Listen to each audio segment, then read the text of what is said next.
If you live in the central Okanagan area and require air compressor service or repair, please give Murray a call at Repair 250-826-6533. That's Murray at Repair 250-826-6533. Quality work at a fair price.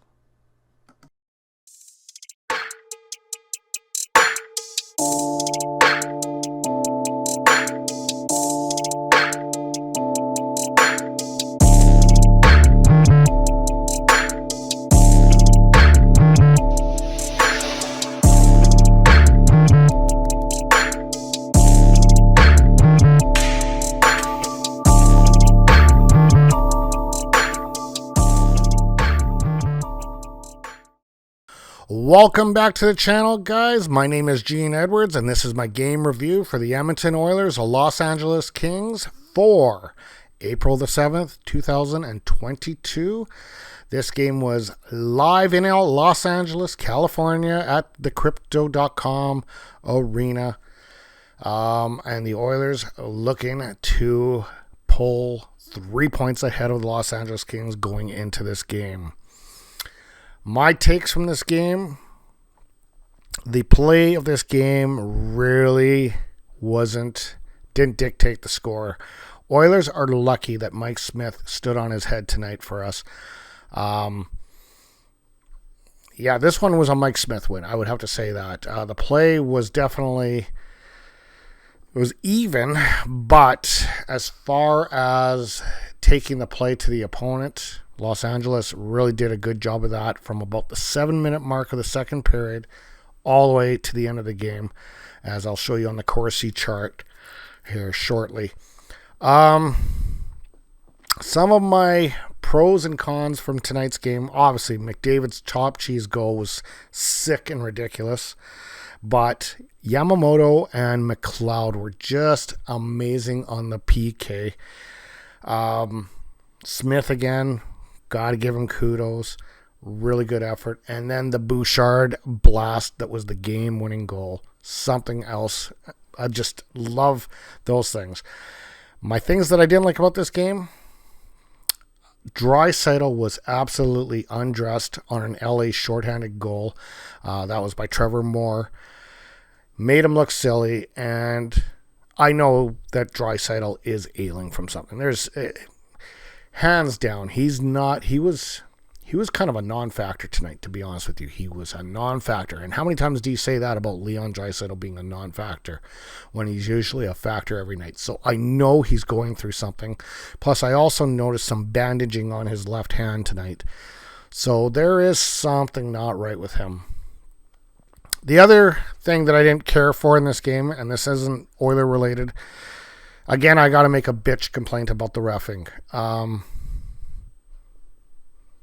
I'm so frustrated with this. And it's not just, I'm not doing this as a bias thing, because I see this in other games when I'm watching the Canucks play or other games around the league. The penalty calling is just stupid sometimes. Like tonight, Duncan Keith did a hack at the blade on one of the Los Angeles Kings. The guy tripped up. That's a tripping penalty. Fair. Yeah, I totally agree. But please explain to me why I saw 4 or 5 times tonight the Los Angeles Kings cross-checking right into the numbers.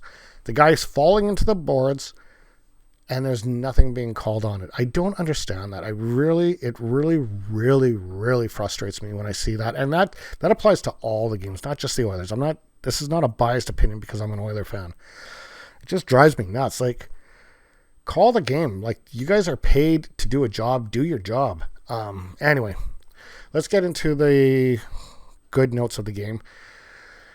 Connor McDavid, he gets his 42nd of the night.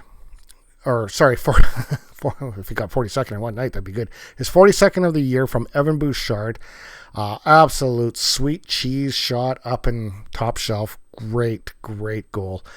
And that was it for the first period. Then Trevor Moore scores shorthanded from Philip Deneau. And that's the one that I said, like he made Draisaitl look silly. Like, And that's not really Draisaitl's fault. It's the fact that Draisaitl is ailing. Draisaitl was, I don't even remember the announcers really calling his name too much in this game. Anyway, Warren Foegele makes it 2-1 in the second. That was his 10th from Derek Ryan and Evan Bouchard. Again, that bottom six was looking really good tonight.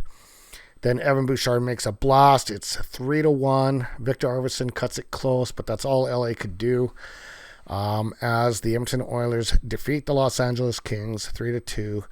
The one stat I was really trying to pay attention to tonight was this one here, and it turns out that Draisaitl was still averaging his regular minutes. He averages around 20, 21, 19, so that's an average for him. For, as you can see here in his last few games here, I'll just ring it up here, but this is his last few games for ice time.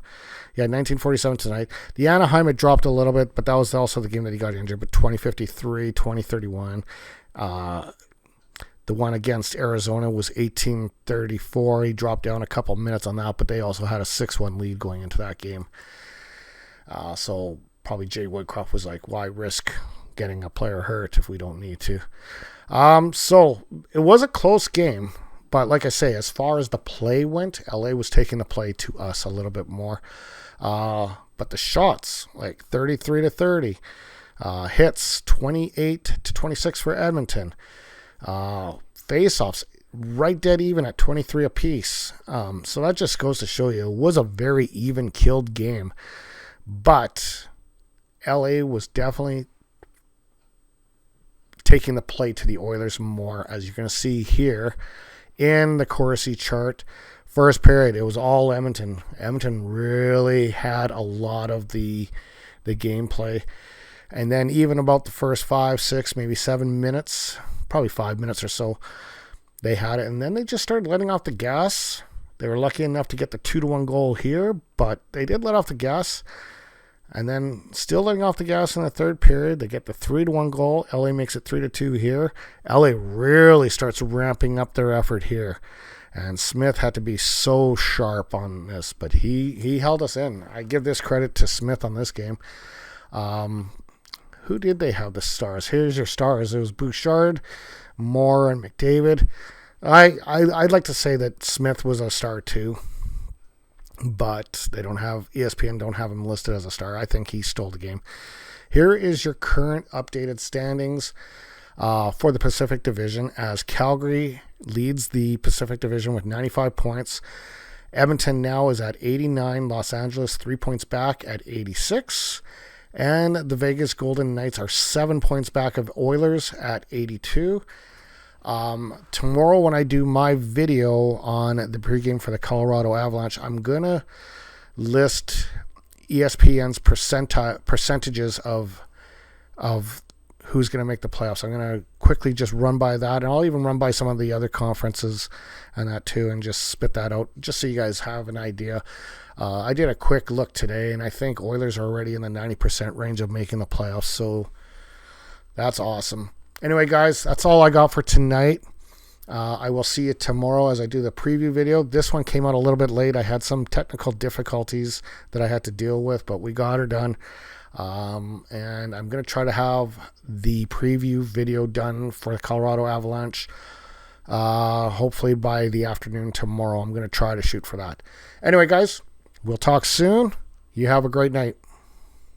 Oiler fans, the #1 fan base in North America.